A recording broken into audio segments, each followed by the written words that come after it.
Hello and welcome back, and that's right, today we're going to do a should you buy for this, the DS423 Plus from Synology, the very latest disk station NAS to join the lineup of the 2023 series. Now, we're working on a massive review right now, again, hardware, software, really getting to grips with the whole thing, and that video is coming together nicely and probably going to arrive in the next few days. But in the meantime, we wanted to do our before you buy, should you buy first, where I give you 5 reasons why you might want to consider the DS423 Plus as your next NAS purchase, and 5 reasons why you might want to sit on the fence a little bit longer. So let's crack on with number 1.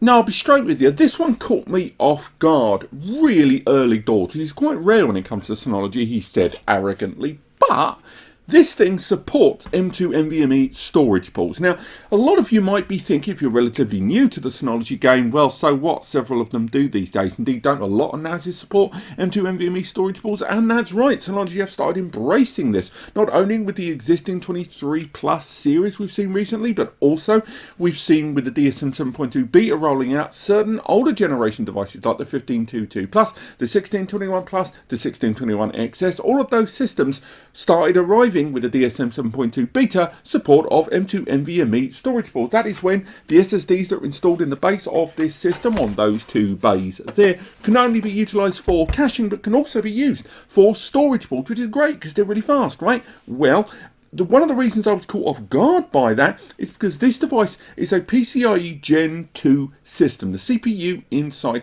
is Gen 2 architecture, and the CPU inside this device has been used in other Synology NAS systems prior to this. Don't worry, I'll be getting onto that later on in the second half of this video. But that CPU inside and the systems that this has supported with up to this point, that CPU that has been featured on, I should say, well, all of those are Gen 2 NVMe storage pools, and one of the reasons Synology said that they didn't really want to embrace M2 NVMe's was at that point the lanes that were being provided to them weren't quite given the performance benefit, and then there was a weighing up between the kind of the benefits of utilising them over caching as well as the heat generated as well. And the M2 NVMe slot in this, I think most of us just assumed, given its relative similarity to things like the 920, the 720, the 1520, a lot of those devices arriving with those, most of us assumed this system wasn't going to have the storage pools enabled on it. So again, this device having the option of those M2 NVMe's for storage pools and caching does make it a little bit more attractive to some users than you might have thought.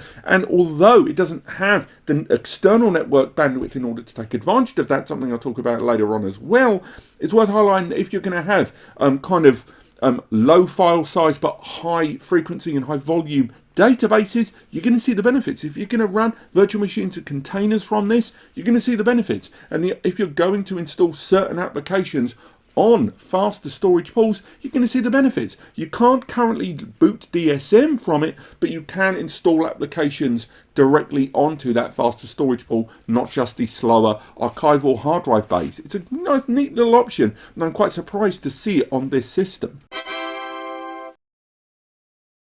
But moving away from those storage pools, we can talk about something we largely expected, and that is that the DS423 Plus runs pretty much everything in DSM-7. The whole collaboration suite, all of those great semi-business and full business applications, Active Backup Suite, Synology Drive, Surveillance Station, Virtual Machine Manager, and in DSM 7.2, the improvements in things like Write Once, Read Many, support of encrypted volumes there, and lots of benefits more being bestowed upon the system in terms of containers and the management of those VMs and the cloud services as well. Even if you're a home user that's only going to take advantage of some of the multimedia applications, some of the AI photo recognition applications, some of the general file management applications, and utilizing the first-party alternatives to third-party applications out there you may be using, such as bridging the gap between some of your SaaS services and cloud services, or looking to replace things like Skype or WhatsApp in your business environment with Synology Chat, using Synology Mail instead of third-party clients, or taking advantage of a number of the different Office applications that are built in and around Synology Drive. This runs them all with a decent amount of hardware to start with off the bat to really take advantage of them to a decent enough degree, which at this modest price point is pretty special. I was never going to forget you multimedia users. Let's be honest, when it comes to Synology NASs in the last 12 to 18 months, a lot of us have been concerned a little bit there on the fence, worrying about what the brand is up to when it comes to the hardware architecture erring away from Intel Celerons, erring away from integrated graphics. And although that doesn't necessarily prohibit multimedia utilization on these devices, with even embedded AMD processors like the V1500B, the 1780B, and that R1600 in the 923, although it can utilize those, there are just some processes on the server side that need integrated graphics. And not just that, but just the idea there are some VM and AI applications that just run a little bit better with integrated graphics. And I'm pleased to say, because this device arrives with an Intel Celeron, the J4125, more on that later on, it means that it has integrated graphics on board. That quad-core processor, again, 2.0 gigahertz that can be burst up to 2.7 gigahertz. That integrated graphics on there is going to be great for things like Plex media server transcoding, great for Emby media server transcoding and management, and all that scraping of metadata and managing an enormous arrangement of thumbnails and scraped data surrounding your multimedia. Same goes for Jellyfin as well, with a third-party application you can install from the Synology third-party app center, Syno Community, or just running through some of those containers as well. Integrated graphics, although it's not the be-all, end-all, and arguably you can still enjoy 1080p and 4K multimedia very easily without the need of integrated graphics on your system, when it comes to utilizing certain file formats and certain more technical audio formats as well, and of course the debate around HEVC support on your client hardware. A lot of the time there are just some users out there that like to enjoy a lot of that multimedia but need, for one reason or another, the server to pick up the hard work. Maybe because they're using light client devices, maybe because the devices they're utilizing doesn't support certain file formats. Whatever the reason for you, having integrated graphics on this system is going to be a boon to some users who have been looking at Synology's recent releases in the last 12 to 18 months and just been a bit disappointed with the lack of integrated graphics support on those systems. Another thing that those of you that have been following Synology for the last year and a half would be pleased to hear is the compatibility of hard drives and SSD on this are pretty darn broad. It isn't a case of Synology just kind of saying, oh, you can use hard drives or nothing else. In this case, you can utilize, their own Synology ATT series and the SAT series and the SMB series of SSDs. And of course, they are going to be rolling out their own standard class hard drive soon in the the HAT3300 series built on Seagate drives. But on top of that, there is support of WD Red drives there. There's support of Synology, Seagate Iron Wolf drives, Seagate Skyhawk drives, different NAS drives that we've already seen compatible and tested previously over the last few years on NASs like this. And I'm really pleased that Synology have not continued this kind of restrictive policy on a lot of the hard drives at this tier. Obviously at the XS tier, they're still being very single focused on prioritizing their own hard drives on those tiers for a more unified ecosystem. But at least on this, you do still have that broader compatibility of hard drives. It's not perfect. At the moment, compatibility, at least at the time of recording, only goes up to 18 TB because Synology themselves only support 18 TB at the moment. But I can tell you right now, I've tested a Seagate 20 TB inside this device and it worked like an absolute charm. On top of that, SSD compatibility on this, although we've not had a chance to extensively test it, it does indicate, and again TBC, that the M2 NVMe's inside this device for caching can only be done with Synology's own SSDs on this system. Again, that was the case on others, but we're still in the process of confirming that right now, if that is the case on this, while we get some other SSDs to test. But nonetheless, it's great that you can still have a broader compatibility and supported list of hard drive and SSD media on the DS423. And this one is more about the chassis than anything else, because you guys that have been following this channel for a while will know that I'm a big fan of this chassis from Synology. I think it still has a very modern look. I think it's, given how long it's been around, it still looks damn easy on the eye. And it's a 4-bay system that's tremendously compact. It also is low noise. Of course, if you use more enterprise or larger capacity hard drives, they have a tendency to make more noise. But everything about the chassis, from the very subtle ventilation there on the front, all the way to the logos there on the side, that are mesh ventilated for dust capture. On the base, we have further ventilation above those two NVMe bays, although I would have liked to have seen heat sinks included with this device, but that's a debate for another day. On the rear, you've got those two fans that really aren't that noisy, and even when you might think, I'm kind of hearing them a bit, not only can you alter their fan rotation speed, but it's very easy to find online replacement fans for around £10 to £15, where you can swap those out for silent fans as well. Overall, this is a low impact, low noise, and arguably just a general low power consumption NAS as well. Because when we've done testing on a very similar architecture to this in the DS920, again, I'm getting there, when we did our power testing of the 920 with very similar architecture to this and the same chassis design, we found that not only was the noise very low and not only was its impact very low on the ambient noise environment, but the power consumption by this CPU memory architecture was very, very low indeed. And with DSM having very smart low power switching in the background and intelligent caching going on all times, it does mean that the DS423 Plus is overall a very low impact NAS and very easy to set up, forget, and not even notice, once again, unless you're using very large hard drives indeed. But it's worth bearing in mind that this is by no means a perfect NAS, and alongside those 5 great things, there are 5 reasons why this may not be the right NAS for you. So let's crack on with the first one of the downers. I am sorry to be something of a broken record, but I'm going to keep saying it. I am not a big fan of these systems rolling out with 1 gigabit Ethernet, but in the case of the 423 Plus, I feel like we've broken a few cardinal sins here along the way as well. First and foremost, you got your 2 ports there on the rear, which is always lovely. Don't get me wrong, having a couple of ports, your link aggregation there. You've got your multi-channel there and support increasing on SMB3 there, of course, within DSM 7.2.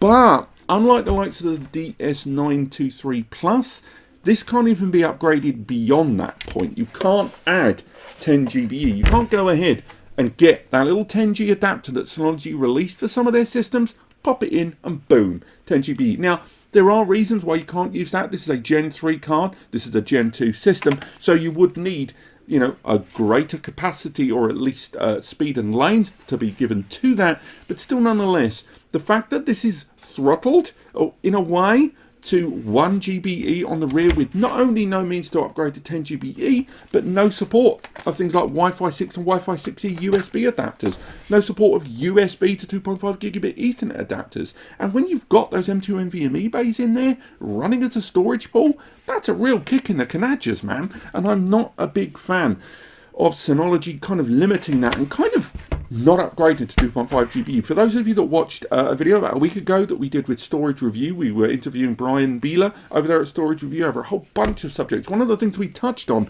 was just the cost of adding 2.5 GBE or putting 2.5G NICs on the back of these systems instead of 1G. The cost is incredibly negligible, and it's really strange to me that Synology has not given this the opportunity, or at least given users the option to scale up away from just 1 gigabit Ethernet on a 2023 quad-core Intel-powered system. Next up, I want to talk about memory. Now, this system arrives with 2 gig of DDR4 memory. Now, that memory inside there is soldered to the board, so you can't remove it. You can't, swap it out for a larger amount. There's I believe 4 cells. It might be 2 cells of DRAM soldered to that inside board there that keep this thing up and running for that 2 gig. And DSM7, frankly, runs great with just 2 gig of memory on this, but if you're going to be running those containers, if you're going to be running those VMs, if you're going to be running a multi-user environment, if you're going to use multiple cameras and stuff, you're going to want more memory. And I think it's a bit of a jip that this system only has 1 upgrade slot there on the rear. You can only add a single 4 gig module to this. Now, in the defense of Synology, the CPU architecture inside this only goes up to a supported official 8 gig of memory by both Intel and, of course, Synology themselves in terms of stability and overall. Of course, we're going to be doing upgrade tests on this device. But even though that CPU goes up to 8 gig, because there's the 2 gig soldered inside, it means that you can't get up to 8 gig. You can only go up to 6 gig. So there's an artificial cap on the amount of memory I can put inside this. Now, there isn't support of ECC memory, and I don't think a lot of users looking at this would have gone ECC anyway, so we're not going to rag it for that. But it's the idea that this is capped at 2 gig, and I can't get higher than 6 gig unless I insert an 8 gig module and then overstretch. And even then, Synology say you can only use their memory modules as well, which are more expensive than third parties out there. So I'm not going to rag it too much on that whole first party memory thing. We all know how a lot of us feel about that in one way or another and the pros and the cons of that. But I just don't like that this system caps me at 6 gig and it's through no fault of our own. And again, that will come up very shortly. Now, this next point is going to seem a little counter to some of the things I mentioned in the first half of this video, but the CPU inside this device, it is kind of a mixed bag in 2023. You know, let's be fair about this. It is an Intel Celeron. It does have integrated graphics. That means Plex Media Server, all the containers and VMs and stuff like that. And also a lot of us were wondering if Synology was going to go ahead with an integrated graphics Intel Celeron processor. And we were kind of getting worried when we were seeing the 723, the 1522, the 923 all rolling out with that embedded AMD, the embedded Ryzen AMD processor, the R1600 there. A lot of us were starting to get concerned that Synology had largely given up on integrated graphics, so we were pleased, we were genuinely pleased that Synology was rolling out this 4-bay device with an Intel Celeron inside with integrated graphics. So why is it in my downside list here? Well, because the CPU inside there is like a 2019-2020 generation processor inside there.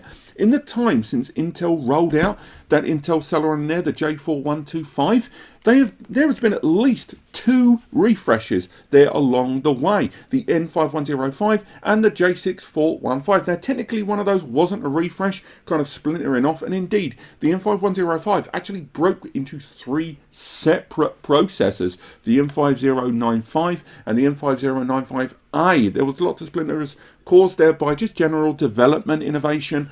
But of course, obviously the pandemic and its effect on supply chains and availability of processors, the majority of Synology's competitors, when they moved to either one of those different tiers of Celeron that I just mentioned, they were kind of mixing and matching between them. So I can kind of see why Synology might not have jumped on board with the N5000 series processor due to the mix of different processors out there, but they could have gone for the 6000 series, they could have gone for the J6000 series. And it's the fact that in 2023 this system is arriving with a CPU that not only is 2019-2020 generation, but also a CPU that we've already seen Synology roll out 3 years ago in other generations in the Plus series. I hate seagulls, where are you? I think it's worth just touching on that. I think we're allowed to be a little bit disappointed about that processor not being a newer generation when Intel themselves have moved on from this processor. And although we've seen Synology in the past as generations of series arrive every few years and some hardware architecture, those at the Pro or Plus tier, slowly move its way down the portfolio as years have gone on, I understand that. It's just the fact this CPU is a Celeron in a Plus series device should be better. And although previous generations of the 4XX Plus series were dual core and this is a quad core, which is great news, it's still a CPU that Synology have had for a long time. And yeah, they've probably done loads with it in DSM and really eked the most out of it. They're great for efficiency and they're a software optimized and focused company more so than anything else. Solution. A lot of us are just not happy that that CPU is an older Gen 1 being featured in this new Gen device. This next point shouldn't really be a critique because, you know, Synology have been very upfront about where this device and previous generations of the DS4 XX Plus series have existed within the portfolio, but it cannot be expanded. There is no support on the rear or port for that eSATA connected DX517. So these 4 bays, that's the best you're going to get. Now on the Plus side, you've got your SHR, you've got your BTRFS, you've got your fast RAID rebuild there, you've got the ability to mix and match drives, you've got the option to do a whole bunch of things. You can populate it with one drive, fill it up from day one, and even easy replace drives all the way along the way. That's great stuff. But a lot of you that go for this 4-bay, if you think you're going to be generating a lot of data long term and you're going to be worried about, you know, having to change paths on certain storage or don't really want to mix and match drives out, chances are you're going to be considering expansion down the line and just thinking beyond day one. And this device not being expandable may be something of a problem for you, or a hurdle you're going to have to encounter later down the line. Something that isn't a problem for the DS9XX Plus series, like the DS923 Plus, with expansion straight away, or the 1522 that's got 2 expansions. So just bear in mind, this is a non-expandable device. Let's save the best for last. It's the thing I reckon was mentioned the most when I first started talking about the DS423 Plus, when it was first kind of unofficially revealed like a month or so ago. And that was that this device is frighteningly similar to this device, right? The DS920. Remember I said that the hardware architecture in this came out a few years ago? Well, I weren't kidding. This is the DS920 Plus, arguably one of the most popular Synology NASs the brand has ever released. And it isn't just the case that the chassis look sort of similar. These are incredibly similar NASs. Not only have they both got the same 2 1GBE ports that can't be upgraded, not only have they got the same CPU inside there, they've got the same DDR4 memory, although arguably the 920's got twice the memory that this has. This can be expanded as well, although again it's an older generation and you can't use those M2 NVMe slots for the storage balls, and I can't see Synology turning that on anytime soon.